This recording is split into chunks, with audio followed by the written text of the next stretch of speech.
Hello everyone, my self Rahul Panwar edu Bharat Gurukul के YouTube channel पे आप सभी प्यारे बच्चों का एक बार फिर से हार्दिक स्वागत।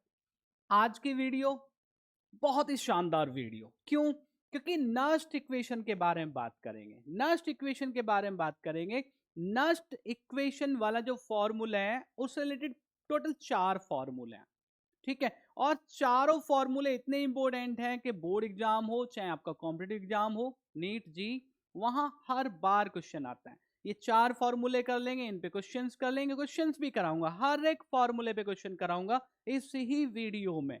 ठीक है, तो 3-4 नंबर तो पक्के मान के चलो आप। ठीक है, तो इसलिए मैंने कहा कि बहुत ही बढ़िया सी वीडियो होने वाली है, ऑसम वीडियो होने वाली है।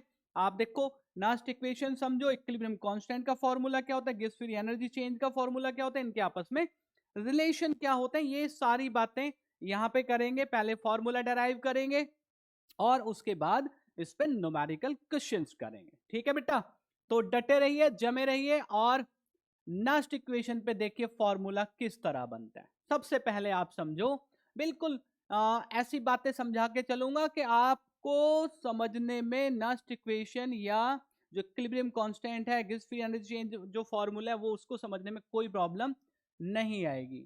आप जब सेल बनाते हैं तो सेल में क्या होता है, आपके पास 2 इलेक्ट्रोड होते हैं, इस तरह से रिप्रेजेंट करते हैं। राइट साइड में कैथोड रखते हैं, लेफ्ट साइड में एनोड रखते हैं।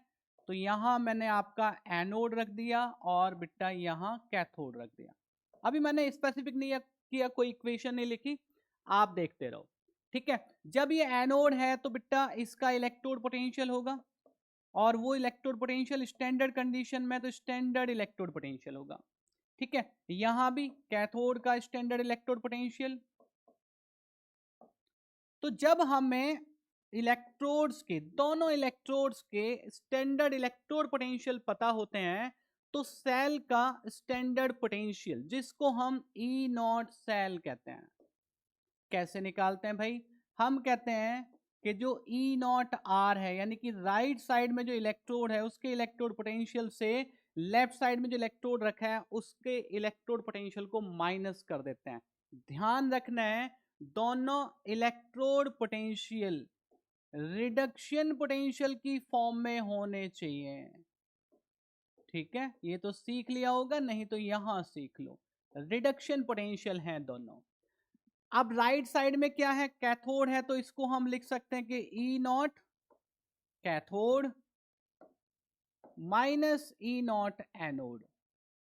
अब इतनी बात सीख गए तो एक बात और सीख लो कि बेटा जब भी ई नॉट सेल आप निकाल रहे हो, जब E nought cathode minus E nought anode, तो वहां ना प्रॉब्लम होती है पहचानने में। वैसे तो आना चाहिए, लेकिन फिर आप कैसे देख लोगे?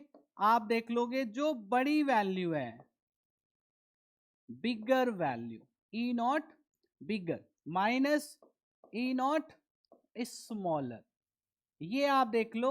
और इस तरह से आप वैल्यू ई नॉट सेल की फाइंड आउट कर लेंगे। ठीक है, मैंने आपको कहा स्टैंडर्ड कंडीशन में जो सेल का पोटेंशियल होता है वो स्टैंडर्ड सेल पोटेंशियल होता है, और उसको बिट्टा इस फॉर्मूले से निकाला जाता है। ठीक है, ये नीचे वाला फॉर्मूला तो आपके लिए ट्रिक है, ये तो ट्रिक है याद रखने के लिए किस तरह निकालें। ठीक है, अगर आपको समझ नहीं आ रहा एनोड कौन सा है, कैथोड कौन सा है, तो फिर जो बड़ी वैल्यू उसमें से छोटी वैल्यू को माइनस कर दो, स्टैंडर्ड सेल पोटेंशियल आप निकाल लोगे। ये तब है जब दोनों इलेक्ट्रोड्स में जो सॉल्यूशंस हैं उनकी कॉन्सेंट्रेशन 1m, जो टेम्परेचर है वो 298 केल्विन, और जो प्रेशर है वो 1 atm, यानी कि स्टैंडर्ड कंडीशन पे योर सेल इज फंक्शनिंग। आपकी सेल जो काम कर रही है वो स्टैंडर्ड कंडीशन में काम कर रही है, तो सेल से मिलने वाला जो पोटेंशियल होगा वो स्टैंडर्ड सेल पोटेंशियल कहा जाता है। मेरी बात समझ में आ गई? अब आगे की बात यह है कि अगर आपकी सेल के अंदर जो इलेक्ट्रोड्स हैं वहां पे कंसंट्रेशन है ना, आपकी 1 मोलर नहीं है, जो सॉल्यूशंस वहां पे फिल्ड हैं उनकी कॉन्सेंट्रेशन अगर 1 मोलर नहीं है, यूनिटी नहीं है, तो फिर बेटा जो सेल का पोटेंशियल होगा वो स्टैंडर्ड सेल पोटेंशियल नहीं होगा, वो नॉर्मल यानी कि केवल उसको सेल पोटेंशियल कहेंगे। तो उसको हम कैलकुलेट कैसे करें? उसको कैलकुलेट करने के लिए जो नस्ट है, नस्ट ने एक इक्वेशन दी जिसको हम नस्ट इक्वेशन कहते हैं, जिसको हम नस्ट इक्वेशन कहते हैं। अब इस इक्वेशन को समझना पड़ेगा कहां से आई इक्वेशन।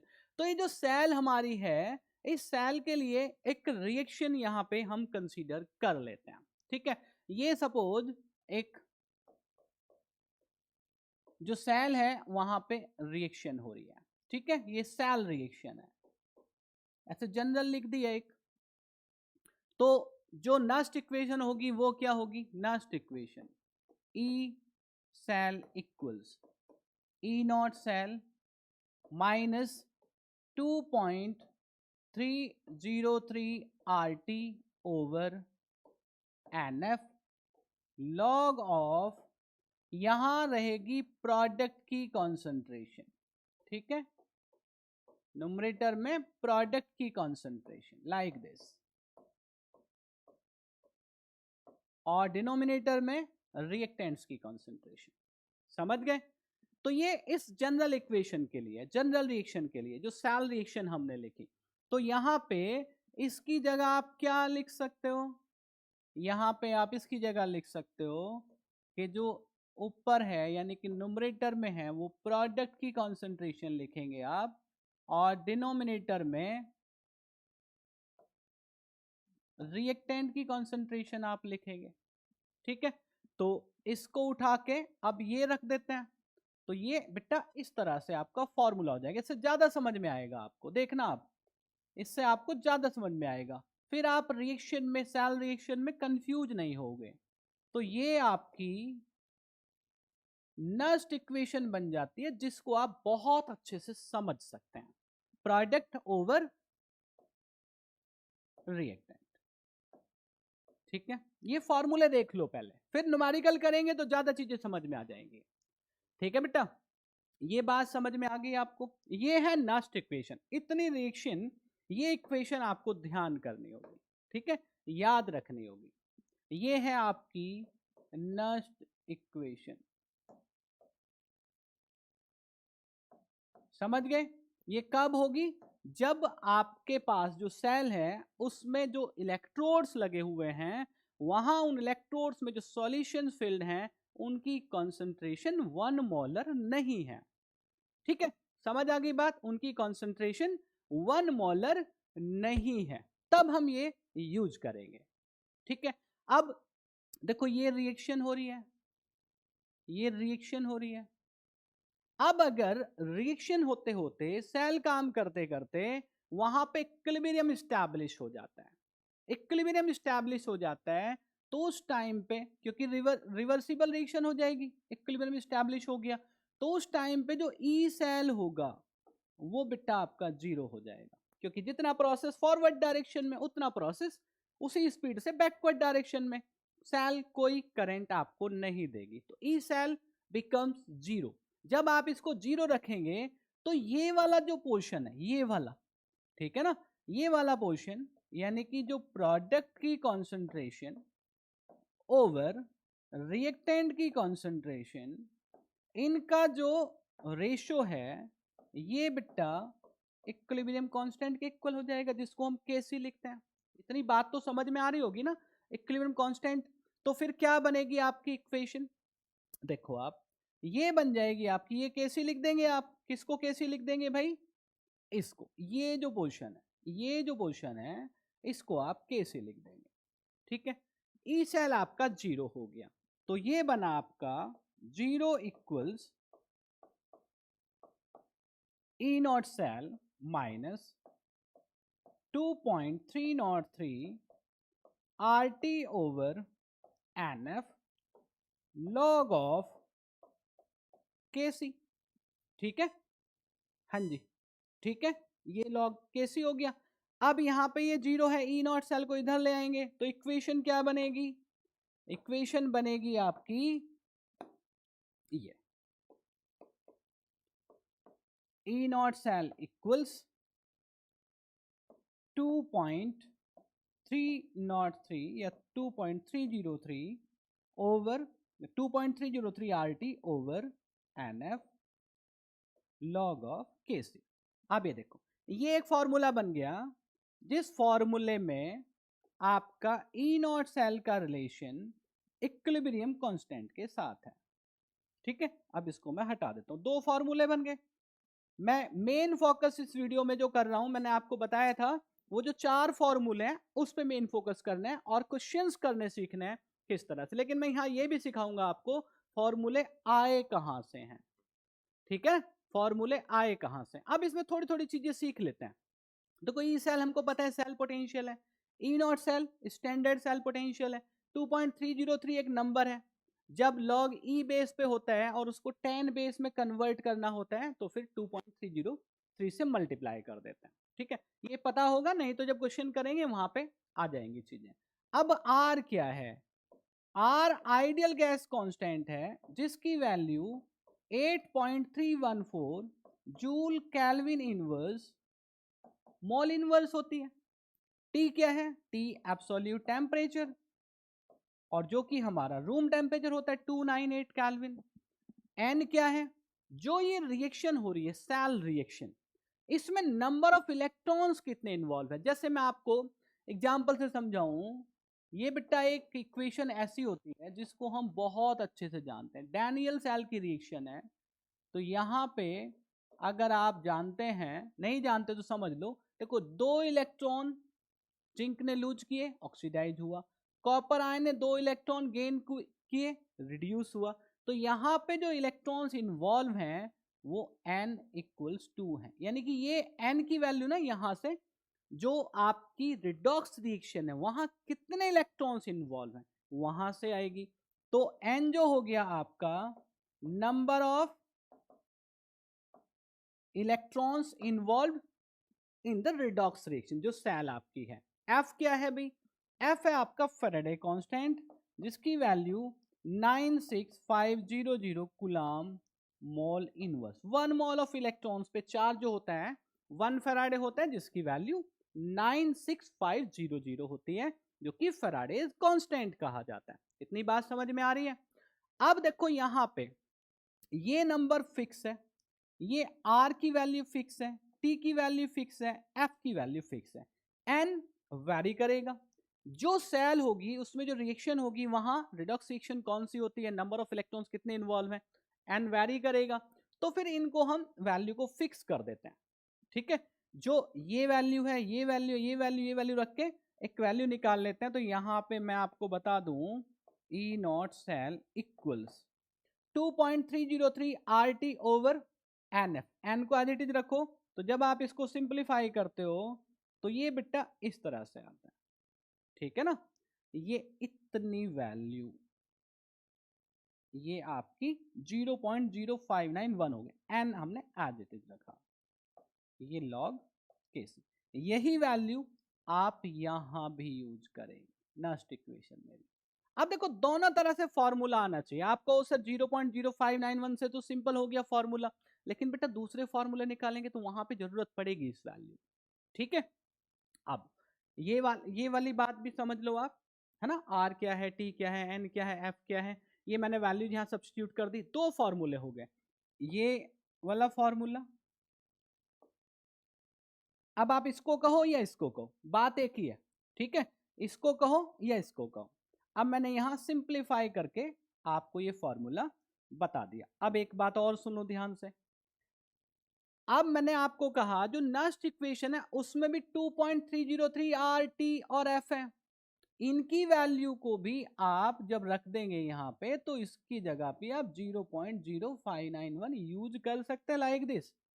ठीक है, दोनों तरह से आपको याद होना चाहिए फॉर्मूला। अब बात करते हैं जो डेल्टा जी नॉट है, डेल्टा जी नॉट और ई नॉट सेल के बीच जो रिलेशन है वो है ये delta G naught equals minus N F E not cell. ठीक है बेटा, ये तीसरा फॉर्मूला है।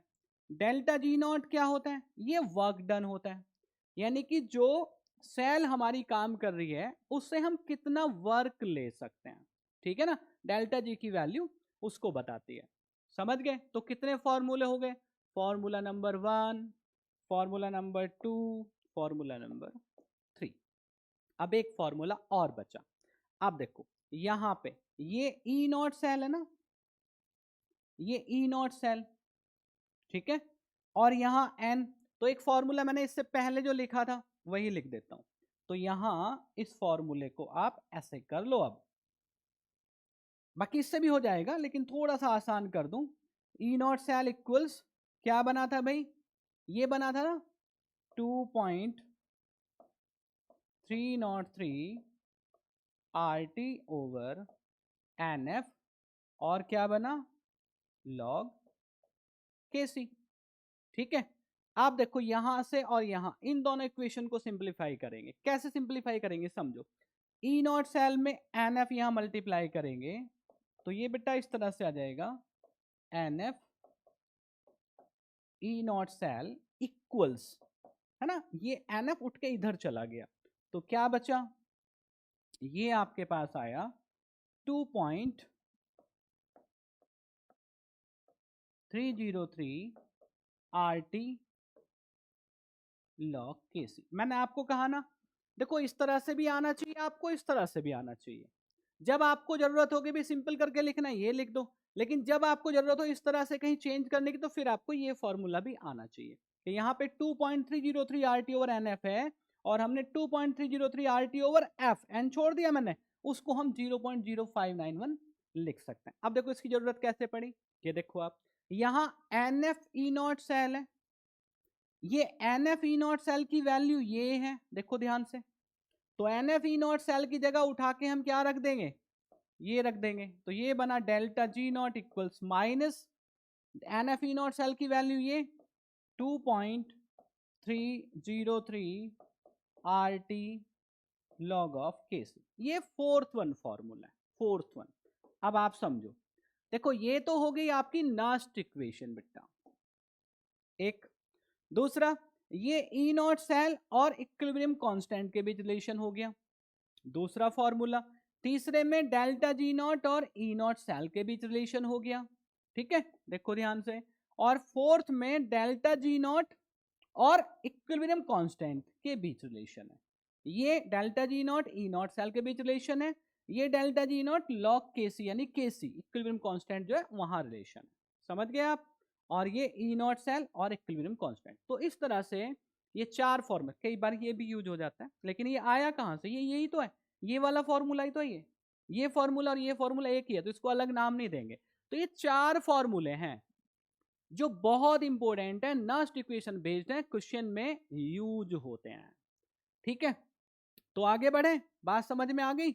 ये नोट कर लो, चारों फॉर्मूले बहुत इंपॉर्टेंट फॉर्मूले बेटा। आगे बढ़ते हैं, क्वेश्चंस की तरफ बढ़ते हैं, ठीक है।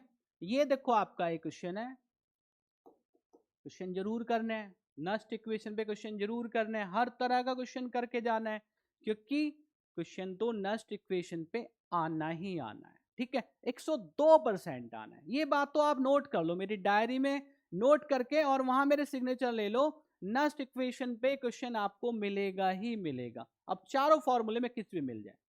समझ गए बेटा? तो चलो क्वेश्चन स्टार्ट करते हैं। क्या क्वेश्चन है भाई? Calculate the cell potential, cell potential आपसे पूछा है, ठीक है। सेल पोटेंशियल पूछा है यानी कि E cell at 25 degree Celsius temperature for this cell. Cell क्या है देखो, ये एनोड हो गया आपका, ये कैथोड हो गया, ऐसे तो रिप्रेजेंट करते हैं सेल को। ये मैंने बहुत बार बताया आपको, क्या बताया मैंने? ABC method, A for anode, B for bridge and C for cathode. ABC method to represent any cell. इस तरह से लिखते हैं, ठीक है। बात समझ में आ गई? इसी तरह से आपको सेल लिख के दी हुई है, वहां पे एनोड कौन सा है, कैथोड कौन सा है। उसके बाद आपको गिवन है ई नॉट वैल्यूज बेटा, जिंक इलेक्ट्रोड की और कैडमियम इलेक्ट्रोड की, समझ गए। और आर की और एफ की वैल्यू गिवन है। आपको क्या बताना है? ई सेल बताना है, आपको बताना है ई सेल। समझ गए? तो ई सेल कैसे निकालेंगे? ई सेल निकालेंगे नास्ट इक्वेशन से। नास्ट इक्वेशन क्या है? E cell equals E not cell minus 0.0591 divided by N. अब ये वैल्यूज हम ऑलरेडी यूज कर चुके हैं क्योंकि ये तो स्टैंडर्ड वैल्यू है। अब ये यूज करते अभी करके आए कि ये वैल्यू आ जाती है। ठीक है, लॉग ऑफ यहां बेटा प्रोडक्ट की कॉन्सेंट्रेशन और यहां रिएक्टेंट की कॉन्सेंट्रेशन। ये देखो, ठीक है, बन गई बात। अब क्या निकालना है? देखो क्या क्या चाहिए। ई सेल तो हमको बताना, ये तो हमारा क्वेश्चन हो गया। ई नॉट सेल हमको पता होना चाहिए जिसका डाटा गिवन है। प्रोडक्ट की कॉन्सेंट्रेशन, रिएक्टेंट की कॉन्सेंट्रेशन, यानी कि इस नेक्स्ट इक्वेशन में हम वैल्यू सब्स्टिट्यूट करेंगे यहां डाटा से निकाल के। तो सबसे पहले निकालते हैं ई नॉट सेल। अब ई नॉट सेल कैसे निकलेगा भाई? ई नॉट सेल होता है E nought cathode minus E nought anode. मैंने अभी आपको बताया, देखो ये तो हो गया एनोड आपका, ये हो गया आपका कैथोड। समझ गए? तो निकाल दें ई नॉट कैथोड। कैथोड ये वाला है यानी कैडमियम इलेक्ट्रोड। कैडमियम इलेक्ट्रोड का इलेक्ट्रोड पोटेंशियल है -0.403 माइनस, और यहां जिंक इलेक्ट्रोड -0.763 वोल्ट। अब मैंने कहा था ज्यादा में से कम को माइनस करना है। ये वैल्यू ज्यादा है, ये वैल्यू कम है, क्योंकि नेगेटिव साइन के साथ कम वाली वैल्यू ज्यादा हो जाती है। तो ये वैल्यू बिगर वन, ये वैल्यू स्मॉलर वन। ठीक है, इसी तरह से किया हमने। तो यहाँ पे ई नॉट सेल आ गया आपका -0.403 प्लस 0.763। कितना आया बेटा? सिंप्लीफाई करेंगे तो यहाँ जाएगा 0.36 वोल्ट। ये ई नॉट सेल आ गया आपका। ठीक है, देख लो आप भाई, 3 में से 3 गया 0, 6 और 7 minus 4 3, 0.36 volt.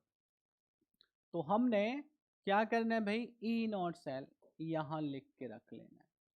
E not cell की वैल्यू आ गई 0.36 वोल्ट। ये कहाँ यूज करेंगे? ये नेक्स्ट इक्वेशन में यूज करेंगे। बात समझ में आ गई? नोट करो भाई। कर लिया? गुड। चलो, अब क्या चाहिए हमें? ई नॉट सेल हमने निकाल लिया। अब इसकी रिएक्शन लिख लेते हैं। ठीक है, एनोड पे कौन सी रिएक्शन होती है? ये वाली, ये एनोड है ना, यहां एनोड लिख दो, और ये आपका कैथोड हो गया। तो देखो सेल रिएक्शन कैसे निकलेगी? Zn 2 प्लस में कन्वर्ट होगा इस तरह से, ये एनोड वाली रिएक्शन हो गई। और जो कैडमियम आयन है वो बेटा इस तरह से कैडमियम में रिड्यूस हो गया। ये जिंक आयन में ऑक्सीडाइज हुआ, कैडमियम आयन कैडमियम में रिड्यूस हुआ। समझ गए? अब इनको ऐड करेंगे तो 2 इलेक्ट्रॉन से 2 इलेक्ट्रॉन कैंसिल आउट, ये बनेगा आपका जिंक प्लस कैडमियम आयन, और यहां बनेगा जिंक आयन प्लस कैडमियम। ठीक है जी, ये बन गई। अब यहां से क्या निकालेंगे? यहां से निकालेंगे ये प्रोडक्ट का कॉन्सेंट्रेशन ओवर रिएक्टेंट का कॉन्सेंट्रेशन। ठीक है, प्रोडक्ट ये है, रिएक्टेंट वो है, और ये वाले हम छोड़ देते हैं क्योंकि इनकी कॉन्सेंट्रेशन जो सॉलिड और लिक्विड वाले होते हैं उनकी कॉन्सेंट्रेशन क्या लेते हैं? 1। तो ये आ जाएगा यहाँ पे zinc ion concentration over cadmium ion concentration. अब देखो आप, ठीक है, आप जो zinc ion concentration cadmium ion concentration है वो देखो वहां गिवन है। जिंक आयन कॉन्सेंट्रेशन है 0.0004, कैडमियम आयन कॉन्सेंट्रेशन 0.2। समझ गए? तो इससे वो डेटा निकल गया। हमें बस ये पता लगाना प्रोडक्ट कौन सा, रिएक्टेंट कौन सा, डायरेक्ट भी पता लगा सकता है। ठीक है, मैंने आपको करके दिखा दिया, इसको भी नोट करो आप, थोड़ा पीछे जाके नोट कर लिया करो, ठीक है ना। अब इसके बाद क्या करें, इसके बाद वैल्यू सब्स्टिट्यूट करना शुरू करते हैं।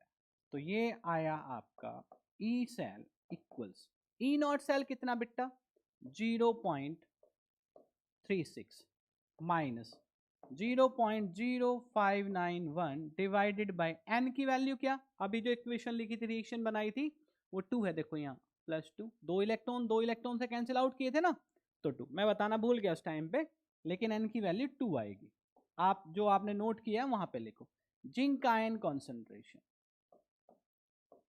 ठीक है ना, ओवर कैडमियम आयन कॉन्सेंट्रेशन, समझ गए।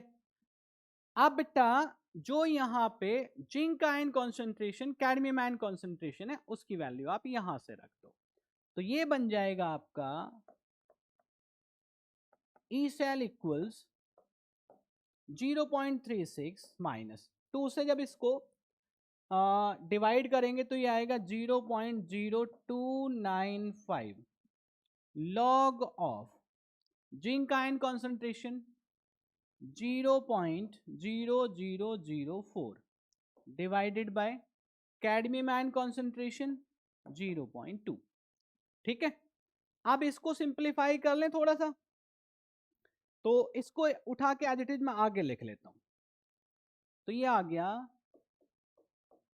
ई cell equals 0.36 minus 0.0295 log of 0.0004, 3 zero थी ना, डिवाइडेड बाय 0.2, देख लो एक बार, ये देखो, ठीक है, हो गया ये। अब इसको करो सिंप्लीफाई, देखो यहाँ 4 डिजिट है, यहाँ 1 है, तो इसको 4 कर लो इस तरह से, पॉइंट से पॉइंट कैंसिल आउट, तो इसको लिखेंगे 0.36 माइनस 0.0295 लॉग ऑफ, देखना बेटा, है ना, 2 1 जा 1000, 2 2 जा 4, तो ये आ गया 2 डिवाइडेड बाय, यहाँ लिखो पहले 2 डिवाइडेड बाय 1000 लॉग के साथ, तो इसको ऐसे लिख सकते हैं हम 2 इंटू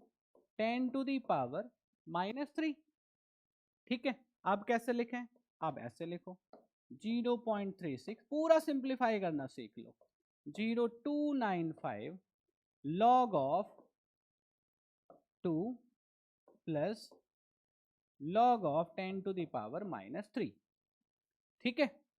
और कैसे करेंगे सिंप्लीफाई, 0.36 माइनस 0.0295 लॉग 2 की वैल्यू होती है बेटा 0.3010, और ये आ गया आपका माइनस, देखो log 10 raise to the power -3 है ना, तो ये हो जाएगा -3 लॉग 10, और लॉग 10 होता है आपका 1, तो 3 इंटू 1 -3, तो ये पूरा का पूरा -3 हो गया, ठीक है।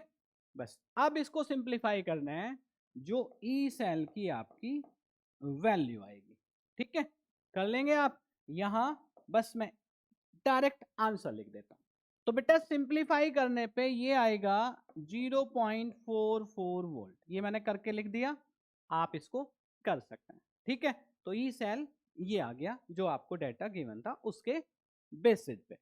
आगे बढ़ जाए, दूसरा क्वेश्चन देखो, ये क्वेश्चन है calculate the standard free energy change delta G nought पूछा for the reaction occurring in this cell, cell ये है आपका, गिवन क्या है, डाटा जो गिवन है वो है, देखो electrode potential, standard electrode potential zinc और कॉपर के, एफ की वैल्यू, तो सबसे पहले स्टैंडर्ड फ्री एनर्जी चेंज यानी कि आपको डेल्टा जी नॉट बताना है, और डेल्टा जी नॉट के लिए आपको क्या गिवन है, ई नॉट सेल, तो कौन सा फॉर्मूला अप्लाई होगा भाई, आपको फॉर्मूला लगाना है डेल्टा जी नॉट इक्वल्स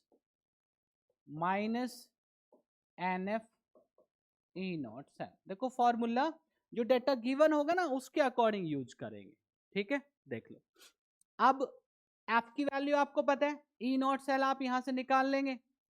तो अगर आप ई नॉट सेल निकालेंगे तो बेटा ये होगा E nought cathode minus E nought anode.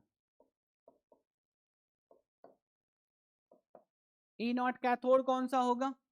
ये कॉपर वाला। अभी मैं लिख के ही बता दूंगा आपको, माइनस 0.76 वोल्ट। ये हो गया। तो ये सिंप्लीफाई करने पे आएगा 0.34 प्लस 0.76, तो ये आ गया 1.10 वोल्ट। ये आ गया ई नॉट सेल। अब एन की वैल्यू, एन देखो आप, वैसे तो आप ऐसे कर सकते हैं, देखो जेड एन से Zn2 प्लस 2 इलेक्ट्रॉन, यहाँ कॉपर आयन, कॉपर, और यहाँ 2 इलेक्ट्रॉन भी दिखा दो। ये आप देखो रिएक्शन बनाएंगे आप, यहाँ पे हर एक हाफ रिएक्शन में 2 इलेक्ट्रॉन है, तो एन की वैल्यू कितनी हो जाती है? एन की वैल्यू 2 हो जाएगी। सेल रिएक्शन क्या बनेगी? Zn plus Cu2 plus Zn2 plus Cu बन गई। तो एन की वैल्यू क्या आई? एन की वैल्यू 2 आ गई ना, ये एन की वैल्यू 2 यहाँ यूज करेंगे। एफ आपको गिवन है, ई नॉट आपने निकाल लिया, कर लेंगे। ये आगे भी ध्यान रखना जरूरत पड़ेगी। चलो, तो यहाँ पे अब रख दो आप वैल्यूज। तो delta G naught equals minus N, N की वैल्यू बेटा 2, F 96500 into E not cell, E not cell कितना आ गया? 1.10। ये आपको सिंप्लीफाई करना है। यहाँ पे जब इसकी मल्टीप्लाई करेंगे आप तो डेल्टा जी नॉट आ जाएगा। अभी मल्टीप्लाई करके मैं लिख दूंगा। अब इसने आगे एक बात और पूछी है, how is it related to equilibrium constant for the reaction. अब इसके लिए वही फॉर्मूला जो हमने निकाला था, कि हमने क्या निकाला था भाई? Delta G naught equals minus N F E not cell था ना। अब ई नॉट सेल इक्वल्स, ये फॉर्मूला था हमारा 2.303 R T over N F, और यहां पे क्या था? लॉग के सी। ठीक है, यही था ना। अब हमने यहां ऐसे किया था कि N F E not cell equals 2.303 R T log of K C, है ना। इन शॉर्ट करके दिखा रहा हूं मैं, ये मैंने करके दिखा दिया आपको। अब देखो N F E not cell है, N F E not cell की जगह आप क्या रख देंगे? 2.303 आर टी लॉग के सी रख देंगे, तो ये फॉर्मूला आ जाएगा। और इसको सिंप्लीफाई करके रख देते हैं। तो पहले ये फॉर्मूला देख लो, ये क्या बना? Delta G naught equals minus 2.303 R T log के सी। ठीक है, अब इसको मैं सिंप्लीफाई करके आपको बता देता हूं। तो बेटा इसको सिंप्लीफाई करके आया -212,300 जूल। और क्या लिख सकते हैं? Delta G not equal, kilo joule में लिखेंगे, -212.3 किलो जूल। ठीक है जी, ये आंसर आ गया। तो ये मैंने कंप्लीट क्वेश्चन आपके लिए किया, डेल्टा जी नॉट आपको निकाल के दिखाया, और ये डेल्टा जी नॉट आपका केसी के साथ, इक्विलिब्रियम कांस्टेंट के साथ किस तरह रिलेट करेगा वो मैंने यहां भी बता दिया आपको, और पिछले वाले जब हम कॉन्सेप्ट कर रहे थे, जब हम फॉर्मूले देख रहे थे, वहां पे भी आपको बता दिया। ठीक है, होप सो आपको बात समझ आई होगी बेटा। अभी क्वेश्चन और बचे हुए हैं, देखो आप यहां पे calculate the equilibrium constant case. देखो कैलकुलेशन मैथमेटिकल पोर्शन है, ठीक है, वो आप कैलकुलेटर से कर लो। वैसे आप कैलकुलेटर यूज नहीं करेंगे ज्यादा बढ़िया है, लेकिन मैं फटाफट करके आपको लिख देता हूँ। उसमें टाइम लगेगा, है ना, मल्टीप्लाई वगैरह करने में, तो वो चीजें आप खुद कर सकते हैं। तो यहाँ पे क्या पूछा है? कैलकुलेट द इक्विलिब्रियम कांस्टेंट केसी, केसी आपसे पूछा। देखो for the reaction at 298 kelvin, ये आपकी रिएक्शन है, ई नॉट सेल आपका गिवन है। ठीक है जी, तो केसी के लिए कौन सा फॉर्मूला यहां पे काम करेगा बताओ आप। ये देखो यहां पे देखो ई नॉट सेल आपको गिवन है, केसी आपको गिवन है, तो कौन सा फॉर्मूला लगेगा भाई? ये वाला फॉर्मूला यूज कर सकते हो ना आप, या ये वाला फॉर्मूला आप यूज कर सकते हो, ये वाला फॉर्मूला है ना, इससे हमने ये बना लिया था, समझ गए? तो E not cell equals, formula लिख दो, E not cell equals 2.303 RT over NF log of KC। KC की वैल्यू बतानी है, बाकी सब कुछ आपको गिवन है। ई नॉट सेल यहां से निकाल लेंगे, आर की वैल्यू आपको पता होती है, टी की वैल्यू आपको पता होती है, एफ की वैल्यू पता होती है, या इसको ऐसे लिख लो आप, ई नॉट सेल इक्वल्स, यही सिंप्लीफाई कर लो, 0.0591 divided by N log of KC. ठीक है, ये फॉर्मूला यूज कर लो। कर सकते हैं कि नहीं कर सकते? ठीक है, दोनों चीजें मैंने आपको बता दी है यहाँ पे कि भाई ये फॉर्मूला है, फिर इसको ये वैल्यू यहाँ पे सब्स्टिट्यूट कर देंगे तो 0.0591 वैल्यू आ जाएगी। ठीक है, एन की वैल्यू यहां से निकाल लेंगे। अब आप देखो ई नॉट सेल, सबसे पहले क्या निकालना है? E not cell. E not cell होता है बेटा E nought cathode minus E nought anode. अब देखो कैथोड कौन सा होगा भाई, इसमें रिडक्शन क्रोमियम का हुआ है, और क्रोमियम की वैल्यू भी ज्यादा है। देखो ये वैल्यू और ये वैल्यू कौन सी ज्यादा है? नहीं, क्रोमियम का हुआ है ऑक्सीडेशन, क्योंकि वैल्यू ये ज्यादा है। देखो यहां पे ये, तो ये होगा कैथोड, यानी कैथोड की वैल्यू होगी 0.15 माइनस एनोड वाली वैल्यू -0.74, तो ये आ जाएगा आपका 0.15 प्लस 0.74, कितना आ गया बेटा? 549,718 0.89 वोल्ट। ये आ गई आपकी ई नॉट सेल की वैल्यू। ठीक है, ई नॉट सेल की वैल्यू। और क्या चाहिए? एन की वैल्यू। एन की वैल्यू देखो आप, कितने इलेक्ट्रॉन्स इन्वॉल्व रहेंगे?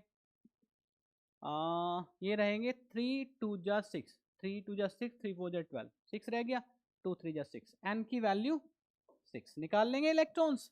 आप देख लो यहाँ पे कोई इलेक्ट्रॉन नहीं है, यहाँ पे 2 3 जा 6 प्लस 6 चार्ज, 6 इलेक्ट्रॉन चाहिए। यहाँ 3 4 जा 12 प्लस 12, 3 2 जा 6 प्लस 6, कितना डिफरेंस है? 6 का, तो 6 इलेक्ट्रॉन्स आर रिक्वायर्ड। एन की वैल्यू आ गई 6। और क्या बचा भाई? और कुछ नहीं बचा, बस आपको वैल्यू सब्स्टिट्यूट करनी है।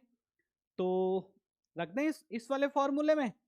हाँ जी, E not cell 0.89 equals 0.0591 divided by N की वैल्यू कितनी होगी भाई? 6 divided by 6 log of KC. अब इसको लॉग केसी ऐसे लिख दो। ठीक है, तो ये आ जाएगा 0.89 इंटू 6 डिवाइडेड बाय 0.0591। अब आप कैसे करेंगे? देखो पहले इसको सिंप्लीफाई करेंगे, उसके बाद ये आएगा लॉग केसी इक्वल्स, इसको सिंप्लीफाई करके जो आएगा, उसके बाद केसी इक्वल्स आएगा एंटी लॉग ऑफ, है ना, जो ये वैल्यू आएगी। तो मैं लिख दूं बारी बारी, देखो यहां जो वैल्यू आएगी वो देख लेते हैं।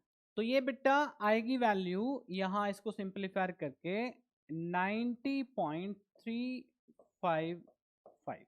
ठीक है, ये लॉग केसी आ गया, लॉग केसी इक्वल्स।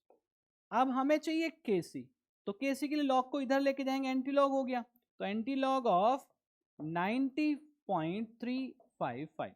अब इसका एंटी लॉग आपको देखना है। ठीक है, तो ये वैल्यू सारी क्वेश्चन पेपर में गिवन होती है, अदरवाइज टेबल पहले मिलती थी, anti log table, log table, अब नहीं मिलती। तो 90.355 को जब आप एंटी लॉग इसका लेंगे तो ये आएगा आपका 2.265 इंटू 10⁻⁹ ये आपका इक्विलिब्रियम कांस्टेंट आ गया।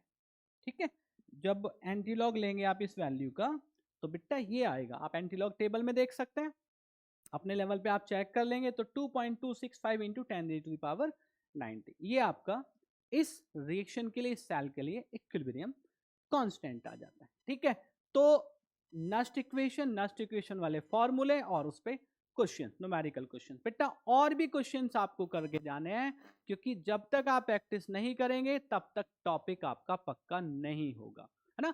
ये आपको समझा दी, इनके अलावा 2-4 क्वेश्चन और कर लेंगे आप, तो चीजें आपकी बहुत बढ़िया हो जाएंगी। चलो ठीक है, मिलते हैं नेक्स्ट वीडियो में। Thank you so much.